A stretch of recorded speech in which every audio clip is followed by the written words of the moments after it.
Hello everyone, स्वागत है आप सभी लोगों का TGT PGT and NET by Adhyayan Mantra के इस यूट्यूब चैनल पर, जहां पर हम सभी लोग मिलकर के आप सभी लोगों को छोटी छोटी काम की वीडियोस प्रोवाइड करवाते हैं आप लोगों को। और आप लोग चैनल को सब्सक्राइब करके रखिएगा ताकि आप लोगों के पास अगली जो काम की वीडियो है वो आप लोग मिस ना कर दें। तो सबसे पहली चीज़ आज मैं बताने वाला हूँ आप लोगों को एनवीएस पीजीटी मैथमेटिक्स का सिलेबस डिटेल में। तो ज़रा ध्यान से समझिएगा एक एक चीज़ को। कहाँ आप लोगों को ये समझना है कि कितना लेवल 11th-12th से मेरे से पूछा जाएगा, कितना लेवल ग्रेजुएशन से पूछा जाएगा, ये दोनों बातें बताऊंगा। और एक खास बात और बताने जा रहा हूँ आप लोगों को कि मैं आप लोगों के लिए पीवाईक्यू सीरीज़ लेकर के आ रहा हूँ एनवीएस की, जिसमें मैं आप लोगों को बताऊंगा कि एनवीएस में किस तरीके के सवाल पूछे जाते हैं और उन सवालों को किस तरीके से आप लोगों को सॉल्व करना है। सब कुछ इसी चैनल पर आने वाला है, सब्सक्राइब करके रखना वरना फिर वीडियो नहीं मिल पाएगी। सबसे पहली चीज़ आप लोगों को, अगर मैं सेट की बात करूं तो सेट आप लोगों के पास नॉर्मली क्लास 11 से रिलेटेड आएगा। ठीक है, रिलेशन जो है वो और फंक्शन जो है ये क्लास 11th एंड 12th दोनों का मिक्स करके आएगा। जब आप टाइप्स ऑफ रिलेशन की बात करने लग जाते हैं, रिफ्लेक्सिव, ट्रांजिटिव, इस तरीके के रिलेशन की बात करने लग जाते हैं, तो आप 12th में पहुंच जाते हैं। तो ये 11th का, ये 12th का। तो एनसीईआरटी इसमें काफ़ी मददगार होने वाली है, एनसीईआरटी और एनसीईआरटी एग्जाम्पलर भी। फिर इसके बाद अगर बात करूँ मैं आप लोगों के साथ, प्रिंसिपल मैथमेटिकल इंडक्शन चैप्टर आएगा आप लोगों के पास, ये भी 11th क्लास का है। और परमुटेशन कॉम्बिनेशन भी 11th क्लास का है। और बिल्कुल लेवल उतना ही रहने वाला है एनसीईआरटी वाला और एनसीईआरटी एग्जाम्पलर वाला, और यहाँ पर भी लेवल उतना ही रहने वाला है। जिस पर लेवल बढ़ेगा या जहाँ कहीं पर भी ग्रेजुएशन की बात आएगी तो वो मैं आपको बता दूंगा। ठीक है, यहाँ पर अब देखो, अब तो वैसे ये हट चुका है एनसीईआरटी से। अगर आप लोग एनसीईआरटी देखने जाएंगे तो पुरानी एनसीईआरटी में आपको ये चैप्टर मिल जाएगा।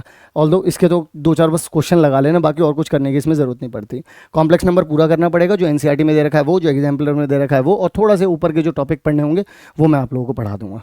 ठीक है, जैसे कि कुछ चीज़ें नहीं दे रखी हैं एनसीईआरटी में। ओके, लीनियर इनइक्वालिटी कुछ एनसीईआरटी में दे रखा है, कुछ नहीं दे रखा। जो नहीं दे रखा है वो मैं आप लोगों को करवाऊंगा अलग से। बाइनोमियल थ्योरम की अगर बात करते हैं हम लोग, तो बाइनोमियल थ्योरम में भी जो एनसीईआरटी लेवल दे रखा है या एग्जाम्पलर लेवल दे रखा है, बस उतना ही आप लोगों को प्रिपेयर करना है। ठीक है, अब बात करते हैं sequence and series. Exactly NCERT और एग्जाम्पलर वाला कर लेना है, लेकिन इसमें एक एक्स्ट्रा पोर्शन जुड़ जाता है जो कि है एचपी। तो वो जब जुड़ेगा तो एएम, जीएम और एचएम के ऊपर सवाल बनते हैं कई सारे, तो उन सवालों को आप लोगों को ध्यान में रखना पड़ेगा। ठीक है ना। तो यहाँ से थोड़ा सा बस पोर्शन स्टार्ट हो जाता है, लेकिन कोई ज़्यादा मुश्किल नहीं है। स्पेशल सीरीज भी आपको करनी पड़ेगी, स्पेशल सीरीज ऑल्दो दे रखी है। और अर्थमेटिक ज्योमेट्रिक सीरीज ये वाली और करनी पड़ेगी। और फिर यहाँ पर एक्सपोनेंशियल और लॉगरिथमिक सीरीज आती है, वो सिर्फ उसके पैटर्न होते हैं। पैटर्न अगर एक बार आइडेंटिफाई करने आ गए तो फिर ये वाला पोर्शन भी बहुत आराम से हो जाता है, इजीली हो जाता है ये। एलिमेंट्री नंबर थ्योरी तो ये सीधी सीधी ग्रेजुएशन का टॉपिक है, इसमें तो कुछ, और ये सिर्फ समझने और याद रखने वाली चीज़ें हैं। और यहाँ से एक तरीके से आप ये समझिए कि थ्योरी वाले क्वेश्चन पूछे जाते हैं ज़्यादातर। ठीक है, फिर उसके बाद अगर मैं बात करूं आप सभी लोगों से यहाँ पर, तो यहाँ पर आप लोगों के पास आ जाते हैं क्वाड्रेटिक इक्वेशन पर। क्वाड्रेटिक इक्वेशन भी आपसे नॉर्मल पूछी जाएगी, बस हाँ थोड़ा सा स्टैंडर्ड ज़रूर बढ़ाया जाएगा जब सिमेट्रिक पूछा जाएगा आपसे, या फिर जब ग्राफ बनवाया जाएगा आप लोगों से, तो थोड़ा सा डिटेल में ज़रूर पूछ सकते हैं। बिटवीन द रूट्स, मतलब कोई कॉन्स्टेंट है वो बिटवीन द रूट्स है या आउटसाइड ऑफ द रूट है, ये चीज़ें ज़रूर होंगी। तो ये वाला पोर्शन ज़्यादा मुश्किल नहीं होगा, लेकिन फिर भी मैं बता दूँ आप लोगों को, कुछ क्वेश्चंस बस आप लोगों को करने होते हैं, कुछ मेथड्स आप लोगों को सीखने होते हैं। विजुअलाइजेशन मैं क्लास में ही करवा दूंगा, तो वहाँ से आप लोग सीख पाएंगे। जब पीवाईक्यू कराऊंगा तो दिखाऊंगा आप लोगों को किस तरीके, पीवाईक्यू की सीरीज लेकर के आ रहा हूँ, उसमें दिखाऊंगा किस तरीके के क्वेश्चंस पूछे गए हैं। मैट्रिक्स और डिटर्मिनेंट बिल्कुल नॉर्मल है, आराम से हो जाएगा, ग्रेजुएशन लेवल का नहीं है इसमें। ठीक है ना।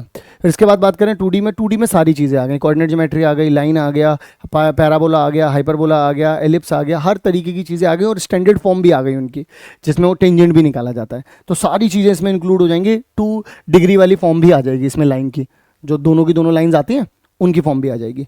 सारी की सारी चीज़ें इंक्लूड होने के बाद आ जाते हैं हम लोग ट्रिग्नोमेट्रिक फंक्शन के ऊपर। तो ट्रिग्नोमेट्रिक फंक्शन देखो सब कुछ ही सेम है, लेकिन बस होता क्या है कि इसमें फॉर्मूले याद नहीं रहते हैं। फॉर्मूले कब याद रहेंगे? जितनी ज़्यादा प्रैक्टिस करोगे, यानी कि जो हमारे दिए हुए असाइनमेंट होंगे अगर वो आप लोग लगा रहे होगे, देन डेफिनेटली आप लोग क्रैक कर पाओगे इस चैप्टर को। और इसमें से आने वाले सवाल मैं आप लोगों को एक और वीडियो अपलोड करूँगा जिसमें बताऊँगा कि ट्रिग्नोमेट्री से कितने सवाल आएंगे, आप हिल जाओगे। ठीक है, फिर इन्वर्स ट्रिग्नोमेट्री से भी सवाल पूछा जाएगा, डन है, उसमें से आएगा ही आएगा। इसकी एलिमेंट्री प्रॉपर्टीज मेन है, वहाँ से सवाल ज़रूर पूछा जाएगा। डिफरेंशियल कैलकुलस आना ही आना है, बाय डेरिवेटिव, लिमिट, कंटिन्यूटी, सब कुछ आना ही आना है। ये सब तो मतलब कोर है। अगर मान लो कैलकुलस आनी है तो ये तो आना ही आना है भाई। और उसके बाद मतलब एओडी यानी कि एप्लीकेशन और डेरिवेटिव हो गया, फिर इंटीग्रल हो गया, डेफिनेट और इनडेफिनेट दोनों। फिर उसका डिफरेंशियल इक्वेशन बिल्कुल नॉर्मल है, 11th-12th वाली बेस पर ही है, और इवन इंटीग्रेशन भी उसी पर है। वेक्टर्स कंप्लीट आना है 12th बेस पर, और 3D भी 12th बेस पर आना है। स्टैटिस्टिक भी 11th-12th बेस पर ही रहना है। और फिर उसके बाद आप हम लोग आ जाते हैं प्रोबेबिलिटी पे। 11th-12th बेस पर रहनी है ये भी ज़्यादा हाई लेवल नहीं जानी है। लीनियर अलजेब्रा ज़रूर आप लोगों के पास जो रहेगा वो पूरा का पूरा ग्रेजुएशन लेवल पर है, वो पूरा का पूरा आपको करना पड़ेगा, तो करवाएंगे हम, उसकी आप टेंशन मत लीजिए, ठीक है। पूरा का पूरा एनालिसिस आप लोगों को करना पड़ेगा एंड दैट्स इट। ये है आप लोगों का पूरा सिलेबस। लेकिन मैं आप लोगों को बता दूं, सिलेबस के लिए वीडियो ये जो मैंने बनाई है, ये एक तो ये सिलेबस बताने के लिए बनाई है, और दूसरी बात आप लोगों को ये बताने के लिए कि मैं एक PYQ सीरीज़ लेकर के आ रहा हूँ और एक अगली वीडियो और अपलोड करने वाला हूँ जो अकॉर्डिंग टू दिस सिलेबस कौन से चैप्टर से कितने क्वेश्चन अभी तक भी पूछे गए। 2019 में पेपर हुआ था, उसमें क्या पूछा गया है, मैं हर एक चीज़ आप लोगों को डिटेल में बताऊँगा। चैनल को सब्सक्राइब कर लेना। मिलूंगा आप लोगों से नेक्स्ट काम की वीडियो में, बड़ी काम की वीडियो बनाने वाला हूँ। तो जितने भी लोग NVS में टीचर बनने का सोच रहे हैं तो डेफिनेटली आप लोग एक अच्छी जगह पर जुड़े हुए हैं, तो सब्सक्राइब करके रखिएगा, शेयर ज़रूर कीजिएगा अपने दोस्तों के साथ ताकि ये वीडियो काम के लोगों तक पहुंच सके। By two all of you, आप सभी लोग अपना ध्यान रखें।